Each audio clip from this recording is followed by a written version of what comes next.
महाराज, एक आश्चर्य की बात सुनिए।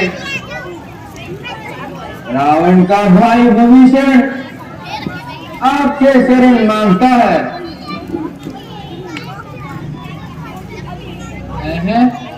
रावण का भाई विभीषण? हाँ भगवान, रावण का भाई विभीषण।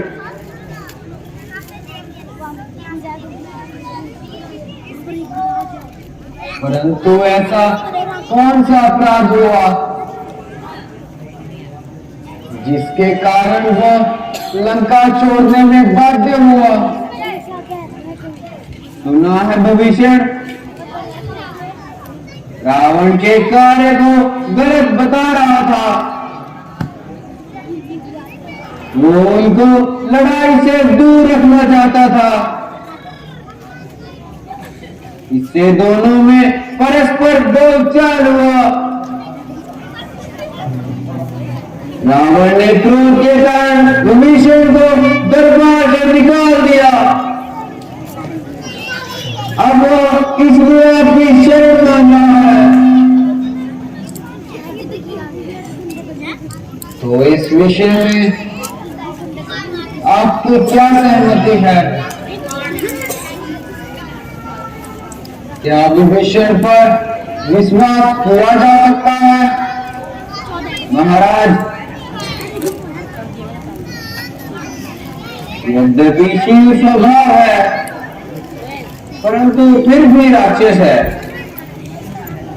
राक्षसों की माया समझ में नहीं आती। इसमें कोई चाल हो तो इसके संबंध में परामर्श कर लेना चाहिए।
आपका कहना बिल्कुल सही है।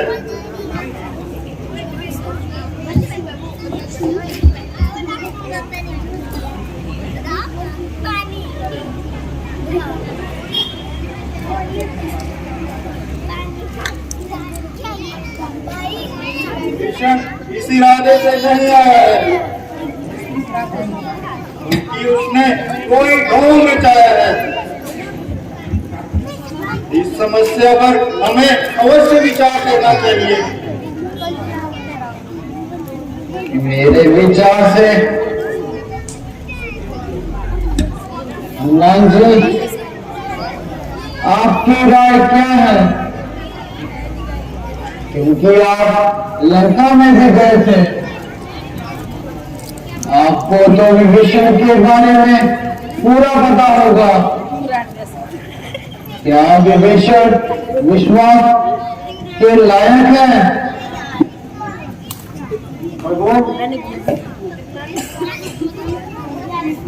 और तो कुछ नहीं कह सकता, परंतु इतना कहे बिना नहीं रह सकता। यदि विभीषण उस समय मेरे प्राण में उठ जाता तो मैं यहाँ लौट कर नहीं आ पाता। सुग्रीव जी, यदि कोई ब्रह्महत्या करके भी मेरे शरण में आएगा तो मैं उसे अवश्य आश्रय दूंगा। मान लो यदि विभीषण बुरे इरादे से भी आया होगा तो वो यहाँ से जीवित नहीं जा सकता। ये तो सब कुछ सच है, किंतु आप इस बात को अच्छी तरह से सोच लें कि वो रावण का भाई है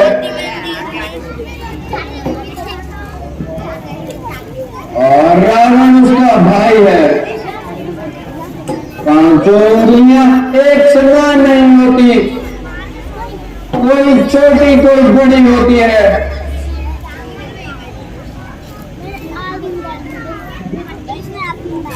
जब हिरण्यकश्यप के घर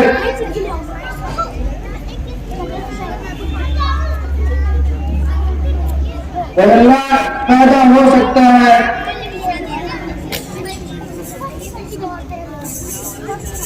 तो पुलिस मुनि के वंश में विभीषण क्यों नहीं पैदा हो सकता? अच्छा महाराज, यदि आपको पूरा विश्वास है तो हमें कब इनकार है?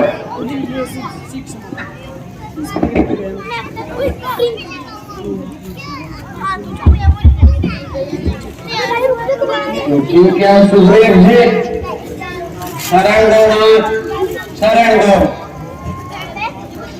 शरण दो नाथ, शरण दो, शरण नाथ, शरण। विभीषण जी, शिवमणि बोल विभीषण, तुम इतना क्यों घबरा रहे हो?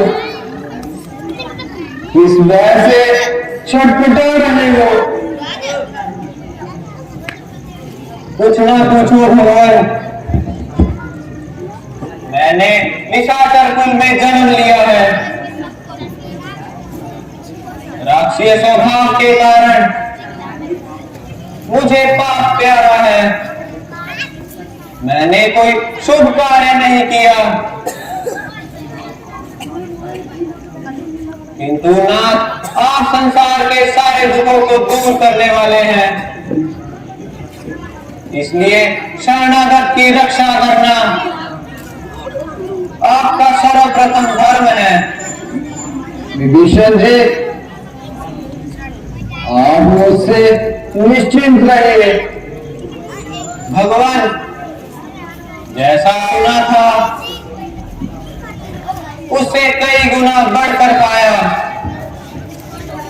जिसने अपने शत्रु के सगे भाई को भी खुले दिल से गले लगाया, मैं प्रतिज्ञा करता हूं आपके एहसानों को जिंदगी भर नहीं भूलूंगा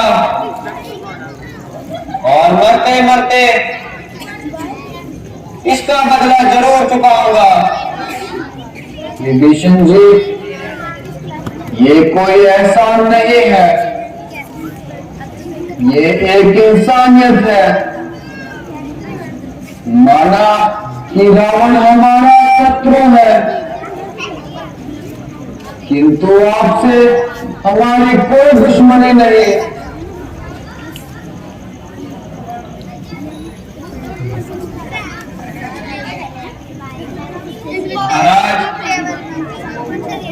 मैंने उस बेईमानी को कई बार समझाया,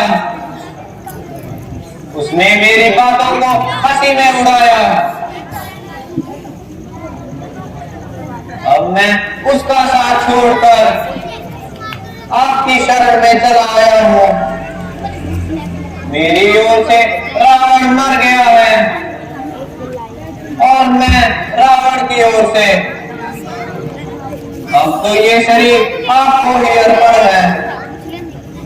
विभीषण जी,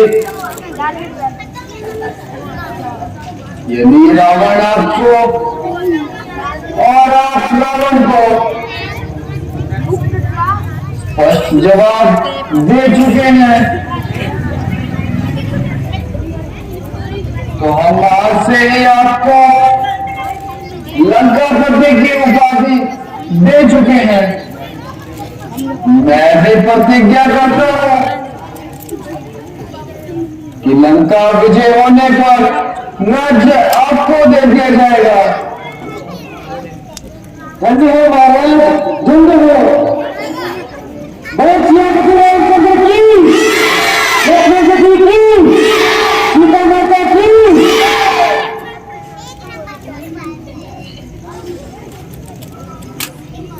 मेरी राय में चढ़ाई करने से पहले रावण को एक मौका दे देना चाहिए।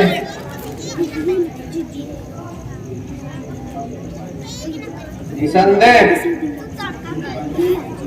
ये तो राजनीति का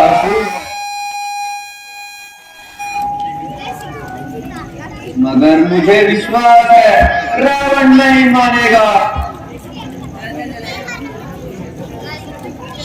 कुछ भी हो, माने या ना माने, हमें उसकी बातों पर नहीं जाना चाहिए, बल्कि अपना कर्तव्य निभाना चाहिए। यदि आपका यही विचार है तो आप आज्ञा दे, बस हम वही सेवा करने के लिए तैयार हैं। मेरी राय में ये काम राजकुमार अंगद को सौंप दिया जाए। प्रभु, ये मेरी मान वृद्धि करके आपने जो दया दिखाई है, जो ये काम मुझे सौंपा है, मैं आपके वचनों के अनुसार ही कार्य करूंगा। अच्छा, कल प्रातः काल होते ही लंका की ओर प्रस्थान कर जाना और बुद्धिमता से रावण को इस बारे में युद्ध की हानियां बताना। यदि ना मानेगा तो फिर हम मजबूर हैं। अपना कर्तव्य निभाना जरूरी है। भगवान, मैं आपकी आज्ञा स्वीकार करता हूँ। बोल